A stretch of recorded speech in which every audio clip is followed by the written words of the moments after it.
This is my Merida Reacto 5000.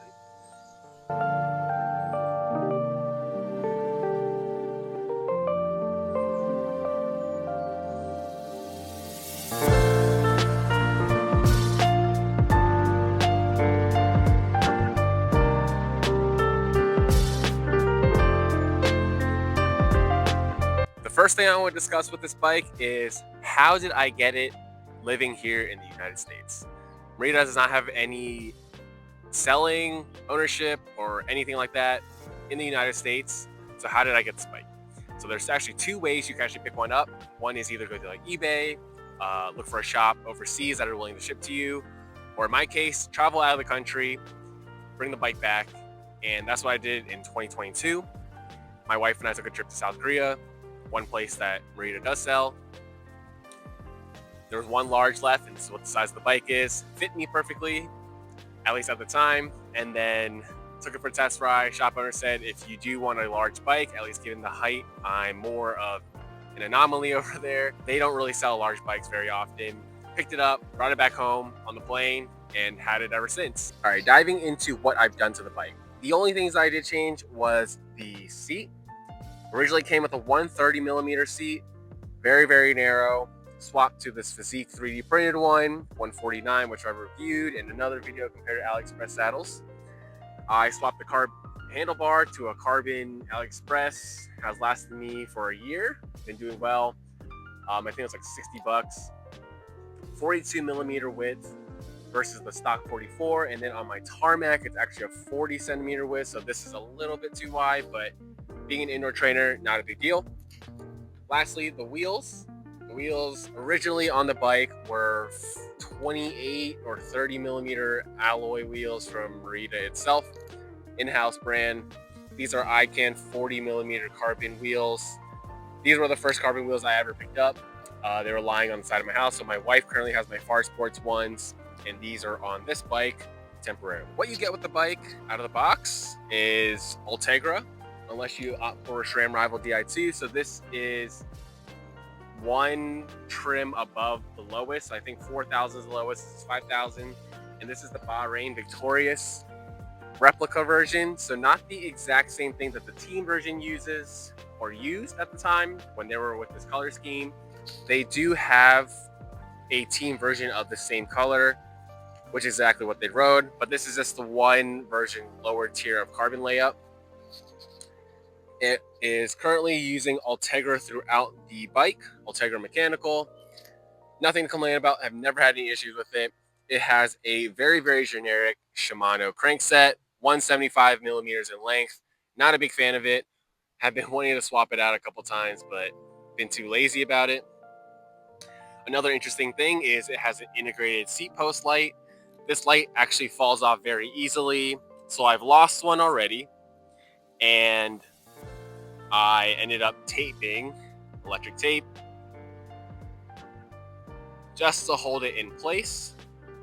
The front end looks a little ugly, but 4 cables, 2 for the shifter, 2 for the brakes. Hopefully one day, if I do keep this bike, it'll be swapped out. All right, so unfortunately it was raining, or it started raining when I was recording the video initially, so this is a couple days later. Bike is back on the trainer. I took it out for one ride just to get a feel of it again. So now we're getting to the rider impressions of the bike. I've done your typical group rides, solo rides. I've done events on this bike, ranging from my first 100 miler all the way up to the Maryland Grand Fondo. This was my only bike at the time. So having an Aero bike as a climbing bike does work. Depends how strong you are, your gearing setup, and so on and so forth. So 5236 front with an 1130 rear, climbing on that was not very fun. Even having a 3234 in the back would have been great for that. But you can only get stronger as you keep riding the bike. Diving into how it rides. This bike is very, very fun to ride. It's very heavy. So if you do have an intention of getting a Merida Reacto, if you are not getting the team version, so the one below, you'll have a heavier frame. So on Merida's website, it notes a size medium of this frame alone is 1,150 grams. That's a lot heavier than a lot of bikes out there. This is a size large. I'm going to assume it tips the scales over 1,200 grams. Now, for reference, if you pick up something like a Giant Propel, looking at their website, they note a size medium frame at 950 grams, so about 200 gram difference. If you care about weight for an aero bike, you may lean towards a different brand, but the purpose of an aero bike is to go fast at high speed. So if you are on a climbing event or anything like that, you'll be going fast on the flats, going fast on the downhill, where it may or may not make up that time depending on how you ride. Here's a clip of me taking this on my local group ride. Haven't taken it out in a while, so this is one of the segments I was taking on. So one of the guys I know was right in front of me. I take his wheel and I follow. In the end, I do get the KOM for it, so that's a plus. Using the bike, there is a short climb on that segment, but for the most part, this bike has done me very, very well.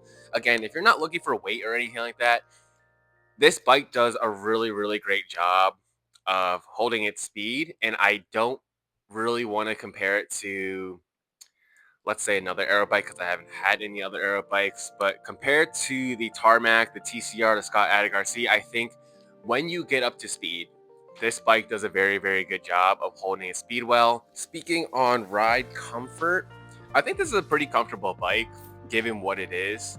It is a lot stiffer. I think it is a lot harsher than the Tarmac, given that the Tarmac was made of improvement of the SL7 to be a lot more compliant. This is compliant in its own way.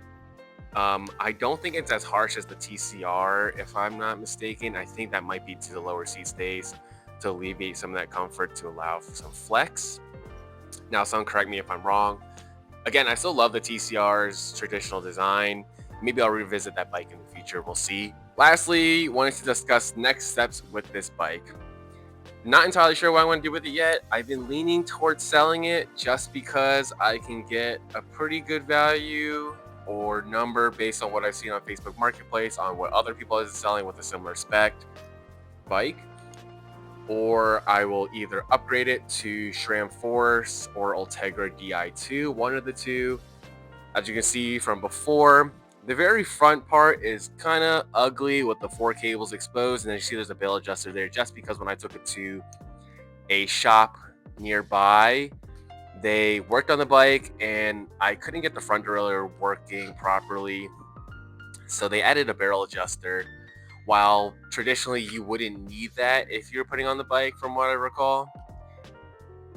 So having integrated handlebar usually means it has to go electronic just to reduce 2 cables, and I would probably go that route anyways.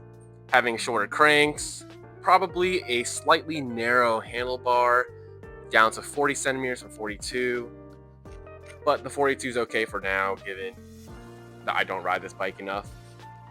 Now, I could either sell the bike as a whole, buy a complete bike from a different brand that is of course sold in the US, or I could just sell it, buy a frame, build it up slowly part by part like I did previously with my TCR.